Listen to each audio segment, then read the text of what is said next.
이 시간 은혜 받으실 하나님의 말씀은 마태복음 26장 67절부터 68절까지의 말씀입니다. 이에 예수의 얼굴에 침뱉으며 주먹으로 치고 어떤 사람은 손바닥으로 때리며 이르되 그리스도야 우리에게 선지자 노릇을 하라. 너를 친 자가 누구냐 하더라. 아멘.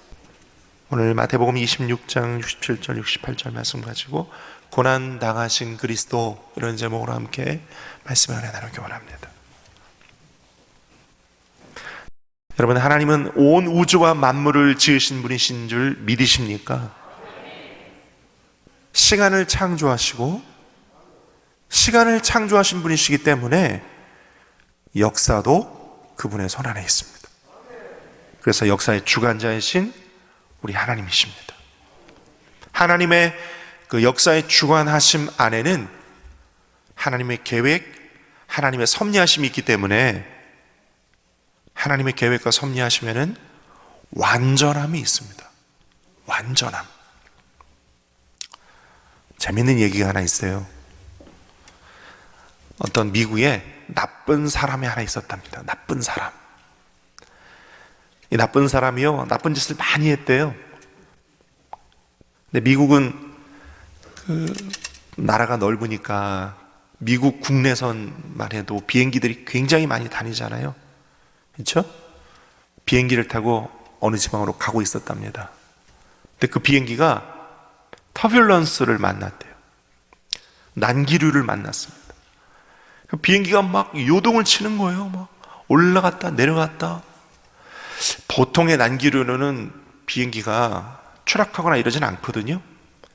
근데 비행기 안에는 모든 사람들이 다 주여 막 기도를 할 정도로 비행기가 아주 극심한 난기류를 만났답니다. 그래서 이 나쁜 사람도 기도를 했대요. 하나님 살려주세요. 그러면서 기도를 하면서 혼자 그런 생각을 했대요. 나 때문에 설마 이 비행기를 떨어뜨리지는 않으시겠지. 그러면서 하나님께 기도를 했답니다. 하나님, 제가 나쁜 사람인 건 알지만 저 때문에 여기 많은 사람들이 다 죽으면 안 되잖아요. 하나님 살려주세요. 비행기를 안전하게 해주세요. 그래 기도를 했대요. 근데 그때 하나님의 음성이 들리더랍니다. 하나님 뭐라고 그러셨냐면, 내가 너 같은 사람을 그 비행기에 다 불러 모으느라 애로사항이 많았다. 그러셨대요. 그러셨대요. 하나님의 계획과 섭리의 완전함, 완벽함을 비유적으로 이야기한 내용입니다.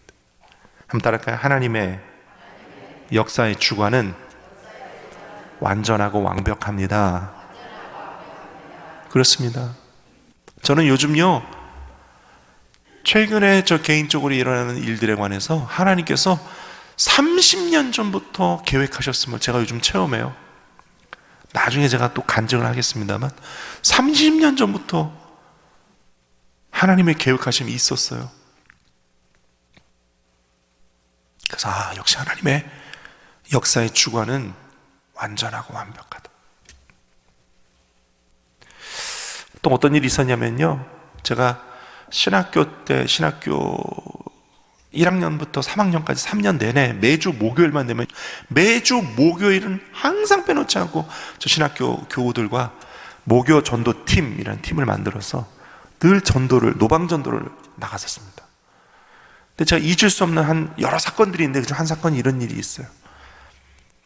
어느 노방 전도를 하다가 공인중개사 사무실 복덕방으로 들어갔어요. 거기에 왜 들어갔냐면 여성분들이 많이 모여 계시더라고요. 아주머니들이 많이 모여 계셔서 들어가서 열심히 전도를 했습니다. 근데 그 중에 한 분이 극렬하게 항의를 하셨어요. 저 신학생들한테. 뭐라고 했냐면, 내가 불교도 가봤고 천주교도 가봤고 기독교도 가봤고 내가 종교는 다 섭렵해봤다. 그런데 기독교는 마음에 안 드는 게 있다. 뭐냐? 기독교는 왜 이렇게 피를 철철 흘리냐? 에? 막 사람을 십자가에 매달아 놓고 피를 철철 흘리는 종교가 나는 기분 나쁘다. 그래서 나는 기독교 안 간다. 이렇게 뭔 종교가 그렇게 막 피를 철철 흘리는 종교가 있느냐? 무섭지 않느냐? 혐오스럽지 않느냐? 기분 나쁘지 않느냐? 하면서 막 극렬하게 항의를 하셨어요. 한참 이제 그 피에 관해서 이야기를 하려고 해도 이분이 도저히 감정적으로 그걸 받아들이지 않는, 예수님의 십자가 보혈에 관하여 아무리 설명을 하려고 해도 이게 영의 문제이다 보니까 설명이 되어지지가 않아요. 설명이 되어지지가 않아요. 나중에 제가 신학 공부를 하다가요, 하나님 말씀 고린도전서 1장 18절에 십자가의 도가 믿는 자들에게는 하나님의 능력이지만 멸망하는 자들에게는 미련한 것이다. 우리 고린도전서 1장 18절 한번 읽을까요? 시작. 십자가의 도가 멸망하는 자들에게는 미련한 것이요 구원을 받는 우리에게는 하나님의 능력이다. 이 말씀을 대할 때마다 항상 그때 그 사건이 떠올라요. 그렇죠. 믿는 우리에게는 하나님의 능력이에요. 이 십자가와 그 보혈의 얼마나 큰 능력인지 몰라요. 그런데 멸망받는 자들에게는 미련한 거예요. 기분 나쁜 거예요. 이해할 수 없는 거예요. 항상 떠올라요. 그래서 믿음의 세계로 우리를 이끌어 주시고 불러주시고 우리를 만세 만대 전부터 택하여 주시고 구원받는 자녀로 오늘 이 시간에도 불러주신 하나님, 그 섭리와 계획하심과 역사의 주관하심이 얼마나 완전하고 완벽한지 우리는 오직 감사할 수밖에 없는 줄 믿습니다. 오늘로부터 한 주간 고난주간이 시작되는데 이 고난의 주간에서도 예수님께서 당하신 일들, 또 만난 사람들이 있어요. 그 당하신 일들과 만난 사람들의 성경의 내용들을 보면서도 하나님의 계획과 하나님의 섭리하심은 여전히 완벽하시다, 완전하시다. 저는 마태복음 26장의 말씀을 통하여 또 한 번 느끼고 그 은혜를 저 여러분들과도 함께 나누기를 원합니다. 고난의 한 주간에 예수님은 공회 앞에서 대제사장 가야바 앞에 서셔서 유대인들을 만나셨고 또 채찍에 맞으시고 가시면류관 쓰시고 빌라도의 법정 그 뜰에서 고난을 당하실 때에 베드로는 예수님을 3번이나 부인하고 도망갔고 그 빌라도의 법정에서 예수님은 가시로 면류관을 쓰시고 채찍에 맞아서 살점이 다 떨어져 나가시고 피를 철철 흘리시고 오늘 성경의 본문처럼 침뱉으심을 당하시고 뺨을 맞으시고 조롱당하시고 모욕당하시고 골고다 가시 언덕길을 십자가를 지고 올라가셔서 결국 쓸개 탄 포도주를 거부하시면서까지 그 모든 고통과 아픔과 상처와 죽음까지도 주님은 홀로 다 감당하셨어요. 고난의 주간을 완전하고 완벽하게 주님이 다 당하셨습니다. 당하셨어요. 그 고난의 한 주간 동안 있었던 일들 가운데 저는 오늘 여러 사람을 만나고 여러 일을 당하셨지만 세 사람의 이야기 함께 나누면서 우리에게도 주시는 하나님의 음성 메시지 들으실 수 있는 저와 여러분 되시기를 예수님의 이름으로 축원드립니다. 첫째로 옷을 찢은 가야바입니다. 여러분, 가야바는 예수님 당시에 유대인의 대제사장이었어요. 마태복음 26장 62절로 65절까지를 제가 읽어드리겠습니다. 여러분 눈으로 따라 읽으시기 바랍니다. 대제사장이 일어서서 예수께 묻되 아무 대답도 없느냐? 이 사람들이 너를 치는 증거가 어떠하냐 하되 예수께서 침묵하시거늘 대제사장이 이르되 내가 너로 살아계신 하나님께 맹세하게 하노니 내가 하나님의 아들 그리스도인지 우리에게 말하라. 예수께서 이르시되 내가 말하였느니라. 그러나 내가 너희에게 이르노니 이후에 인자가 권능의 우편에 앉아 있는 것과 하늘 구름을 타고 오는 것을 너희가 보리라 하시니 이에 대제사장이 자기 옷을 찢으며 이르되 그가 신성모독하는 말을 하였으니 어찌 더 증인을 요구하리요? 보라, 너희가 지금 이 신성모독하는 말을 들었도다. 대제사장 가야바는 예수님을 보고도 지금 자기 앞에 있는 그 예수가 그리스도인 줄 몰랐습니다. 대제사장 가야바가 예수님께 네가 하나님의 아들인 줄 말하라 그랬을 때 예수님께서 네가 지금 말하였다. 네 입으로 말하였다. 그랬더니 가야바가 뭐라 합니까? 신성모독이라고 합니다. 인정할 수가 없다는 거예요. 몰라보는 겁니다. 몰라보는 거예요. 그가 하나님의 아들이심을 대제사장인데도 몰라보는 겁니다. 왜 그랬을까요? 영적으로 눈이 가리워지고 귀가 닫혀 있었기 때문입니다. 그가 아무리 대제사장이라 할지라도 영적으로 눈이 가리워지고 귀가 닫혀 있으면 모르는 겁니다. 몰라보는 겁니다. 가야바는 자기 앞에 있는 예수가 그리스도임과 하나님의 아들이심을, 메시아임을 몰랐고 믿지도 않았습니다. 그리고 자기와 함께 있는 그 모든 유대인들과 함께 지금 자기 앞에 있는 그 예수를 신성모독죄로 죽이려 하고 있는 겁니다. 그리고 가야바의 그 법정 안에서부터 먼저 가야바는 예수를 뺨을 때리고 침을 뱉었어요. 예수님께서 뺨을 맞으시고 침 뱉으심을 당한 것이 우리는 성경을 통해서 흔히 로마의 군인들에게라고 생각하거든요. 근데 성경 다시 보니까 가야바의 법정에서부터 예수님은 그 유대인들에게 침 뱉으심을 당하시고 뺨 맞으심을 당하셨어요. 마태복음 26장에 신성모독 죄를 뒤집어 씌우고 예수에게 뺨을 때리고 침 뱉은 것이 가야바입니다. 눈이 멀고 귀가 닫혀 있으니 예수를 만났음에도 그와 대화를 했음에도 불구하고 그가 그리스도임을 몰랐고 오히려 정죄하고 죄를 지었고 뺨도 때리고 침도 뱉었습니다. 오늘날에도요, 우리가 하나님의 역사하심을 깨닫지 못하며, 제가 아까 말씀드렸죠. 하나님의 계획과 섭리는 완전하고 완벽하다. 하나님의 섭리, 하나님의 계획하심, 하나님의 이끄심, 하나님의 역사를 주관하심을 우리가 깨닫지 못하면 우리도 그런 과오를 범할 수 있다는 거예요. 오늘 저와 여러분들에게 주님의 역사하심을, 주님이 나와 함께 하심을, 동행하심을, 이끌어주고 계심을 느끼고 체험하고 간증하는 저와 여러분의 삶이 되어지시기를 예수님의 이름으로 축원을 드립니다. 가슴을 서로 한번 따라할까요? 하나님, 나의 삶 가운데 하나님의 동행하심을 체험하고 깨닫고 간증하는 역사가 이 고난주간에 있게 하여 주옵소서. 한 주간 그렇게 되시기를 축원합니다.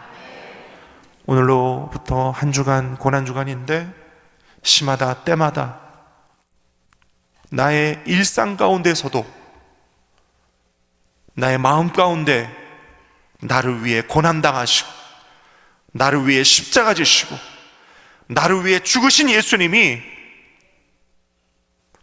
이전 주와 또 다음 주와도 똑같은 또 한 주간의 일상이지만 그 가운데서도 느껴지고 깨달아지고 감사되어지고 복음을 이웃에게 증거하는 고난주간이 되시기를 축원드립니다.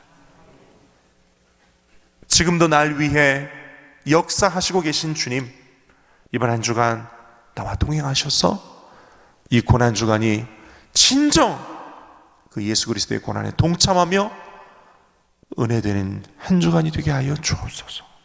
이렇게 한 주간 살아가시는 저와 여러분 되시기를 예수님으로 축원합니다. 그러기 위해서는 어떻게 된다고요? 영적으로 보는 눈과 듣는 귀가 열려야 된다. 그렇게 되시기를 예수님의 이름으로 축원합니다. 두 번째로 우리가 고난주간에 주목해보는 인물은 저주하며 맹세한 베드로예요. 26장 70절을 우리 함께 읽습니다. 제가 읽어드리겠습니다. 베드로가 모든 사람 앞에서 부인하여 이르되 나는 내가 무슨 말을 하는지 알지 못하겠노라 하며 그랬어요. 70절에 베드로가 부인했대요. 부인하여. 72절을 보니까 베드로가 맹세하고 또 부인하여 이르되 나는 그 사람을 알지 못하노라 그랬어요. 72절에는 베드로가 그 다음 맹세하고 부인했대요. 70절에는 부인했는데 72절에는 맹세하고 부인했어요. 74절을 제가 읽어드릴게요. 그가 저주하며 맹세하여 이르되 나는 그 사람 알지 못하노라 하니 곧 닭이 울더라. 74절에는요 한술 더 떠서 저주하며 맹세하여 나는 그 사람을 알지 못하노라 부인했어요. 여러분, 베드로가 예수님을 알지 못한다 3번 부인했다 우리는 다 알고 있잖아요. 그렇죠? 그런데 그 부인이요 점점 할수록 심해집니다. 처음에는 그냥 부인했어요. 두 번째는 맹세하고 부인했어요. 세 번째는요 저주하며 맹세하고 부인했어요. 왜 그랬을까? 베드로는 아마 예수님이 고난당하시는 모습을 보면서 베드로도 겁에 질렸을 것입니다. 자기가 모시던 스승 3년 반 동고동락한 예수님이 고난당하시는 모습 보며 베드로도 겁이 났을 겁니다. 나도 저렇게 되겠구나. 나도 저렇게 죽을 수도 있겠구나. 그런데 마침 여자아이 하나가 와서 너도 저 예수와 함께 있던 사람이 아니냐 하니 겁이 난 겁니다. 살아야겠다는 본능이 작동한 겁니다. 그래서 부인합니다. 그런데요 그 부인의 강도가 점점 높아집니다. 얼마나 겁을 먹었기에 그 부인의 강도를 점점 높여갑니까? 얼마나 생명을 위협을 느꼈기에 나는 절대 아니다라고 맹세하고 저주하면서까지 나는 예수와 같이 다닌 사람 아니라고 부인합니까? 그런데요 이 베드로의 모습, 세상 가운데 사는 우리의 모습이 될 때도 있다는 것입니다. 문제는요 앞으로가 문제입니다. 주님께서 다시 오실 날 멀지 않았는데요 예수님께서 뭐라고 하셨냐면 하나님 아버지 앞에서 나를 모른다 부인하는 자를 나도 모른다 하시겠다고 하셨습니다. 분명히 세상은 어두워져 가고 있고 분명히 세상은 말세 지말이고 주님 다시 오실 날 그날로 가고 있어요.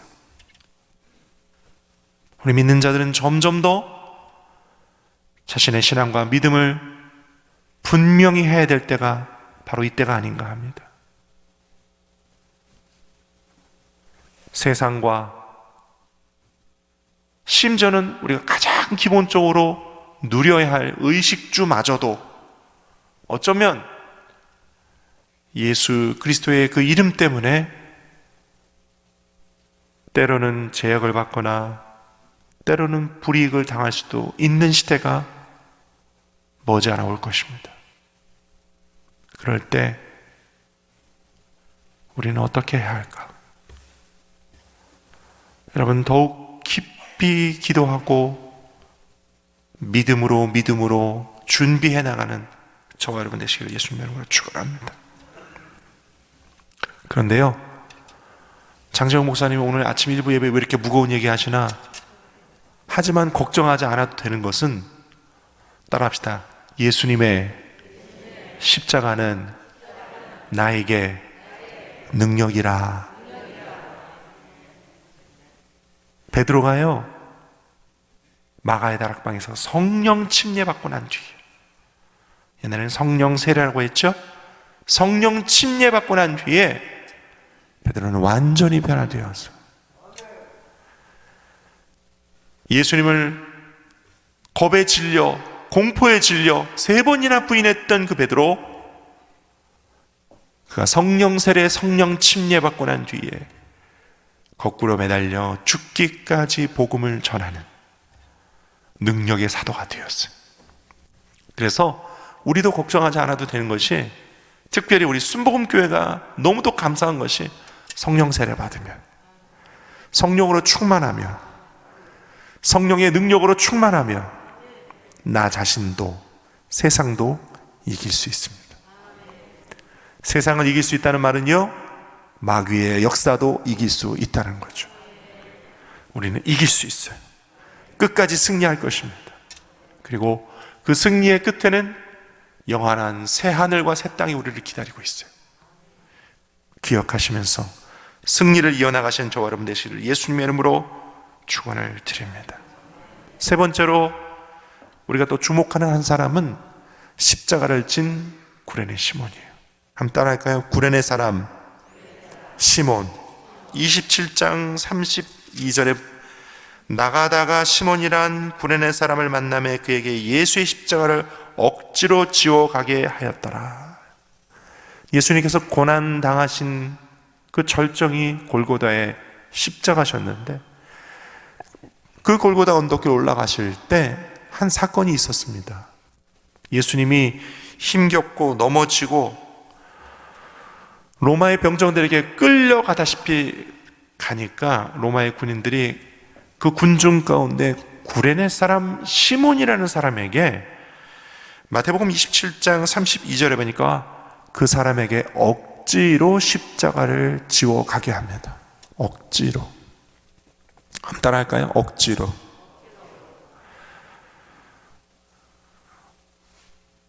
이 말씀 대하면서요, 많은 목사님들이 설교를 그렇게 하셨더라고요. 십자가는 억지로 지는 거다. 한번 따라할까요? 십자가는 억지로 지는 거다. 근데요, 말씀 대하면서 저도 역시 동감했습니다. 그렇지. 구레네 사람 시몬처럼 억지로 지는 거지. 여러분, 누가 그리스도의 십자가를 자진해서 지고 싶은 사람 누가 있겠습니까? 특별한 소명받지 않으면 누구나 다 지고 싶지 않죠. 하지만 구레네 시몬은 그 사람이 그렇게 억지로 지음받고 난 뒤에서 된 일들을 보면 우리는 그 억지로의 십자가도 감사할 수 있는 줄로 믿습니다. 왜냐면요, 마태복음 27장에서 구레네 사람 시몬은 억지로 십자가를 졌어요. 하지만 그 결과가 어떠냐면, 마가복음 15장 21절에 보면 성경에 구레네 시몬의 이름이 기록되어지고, 그 다음 알렉산더와 루포의 아버지 구레네 사람 시몬 이렇게 기록되거든요. 아하, 구레네 사람 시몬에게 알렉산더와 루포라는 두 아들이 있었겠구나 알 수 있어요. 그런데 마가복음의 알렉산더와 루포의 이름은요, 성경 고고학으로 따지면 초대교회의 지도자들인 거예요. 신학자들이 얘기합니다. 구레네 사람 시몬이 억지로 십자가를 지었어요. 그리고 예수님 십자가 달리는 것을 보았습니다. 그리고 그도 그 마음 가운데 예수를 믿는 마음이 생겼을 거라는 것이죠. 그의 나머지 인생 가운데 가족들과 모든 이웃들에게 자기가 보았고 잠깐이나마 대신 십자가를 져주었던 그 예수에 관하여 복음을 증거하기 시작했을 거라는 거예요. 그 영향을 받은 두 아들들이 초대교회의 지도자들이 되었을 것이고, 로마서 16장 13절에 보면 구레네 시몬의 부인, 그러니까 알렉산더와 루포의 어머니에 관하여 사도 바울이 이렇게 얘기해요. 주 안에서 택하심을 받은 루포와 그의 어머니에게 문안하라. 그의 어머니는 내 어머니니라 그래요. 구레네 시몬의 부인이 사도 바울이 그분은 내 어머니시다 라고 할 만큼의 존경받는 사람이 되었다. 구레네 시몬의 두 아들 알렉산더와 루포, 구레네 시몬의 부인 모두 다 초대교회 성도들로부터 존경받는 사람들이 되었다. 성경에도 이름이 기록되고 초대교회를 일으키는 귀한 분들이 되었다. 얼마나 복된 일들입니까? 그러니 억지로 진 십자가도 사실 알고 보면 은혜의 십자가였던 것입니다. 우리가 신앙생활 하면서요, 하나님 나에게 이 십자가는 좀 지지 않게 해주세요, 이런 기도할 때가 있어요. 실제로 부담될 수도 있지만 또는 하기 싫은 것도 있고 미리 겁먹는 것도 있을 수 있죠. 여러분 기억하십시오. 십자가는요, 부지부식간에 다가오고요, 십자가는 언제나 내 의사와 상관없이 억지로 지게 됩니다. 그런데 그 억지로 진 십자가는 항상 우리에게 은혜로운 결과를 가져와요. 기억하시기를 바랍니다.